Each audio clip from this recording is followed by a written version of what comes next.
మృత్యుంజయుడు మన ముందుకు వచ్చాడు చూసారండి. భూమి మీద నూకలు ఉన్నాయి కాబట్టి నడుచుకుంటూ బయటకు వచ్చి నేను ఫ్లైట్ యాక్సిడెంట్ లోనే ఎగిరిపోయి మరి కుర్చీతో సహా ఎగిరిపోయి మరి బయటకు బట్టకట్టాను మనందరు జనాలకు చెప్తుండట.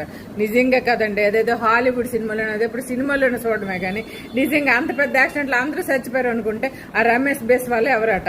ఆ అబ్బాయి నడుచుకుంటూ వచ్చి మరి కాదు నిజంగా భూమి మీద నూకలు ఉన్నాయి కాబట్టి నడుచుకుంటూ వచ్చి మనందరికి నేను బతుకున్నానని చెప్పాడు. కానీ నిజంగా అది నమ్మసక్యంగా లేనట్టు అందరూ చచ్చిపోయారు అనుకుంటా. ఆ అబ్బాయి ఒకటే వచ్చి నేను బతుకున్నాను, ఆ ఫ్లైట్ యాక్సిడెంట్ లో నేను కుర్చీతో సహా ఎగిరిపోయాను అని సార్ నిజంగా హాలీవుడ్ సినిమాలో నేను చూడటం కాదు, నిజంగా ఇలా జరుగుతాయి అని కూడా మనకు అనిపించింది. చూసారా, నిజంగా ఆ అబ్బాయి అదృష్టవంతుడు కాబట్టి అంతమంది చిన్న పసికొందులతో సహా సీఎంతో సహా మాజీ సీఎంతో సహా అందరూ చనిపోతే ఆ అబ్బాయి ఒక్కడే బతికాడంటే నిజంగా మృత్యుంజయుడే కదా.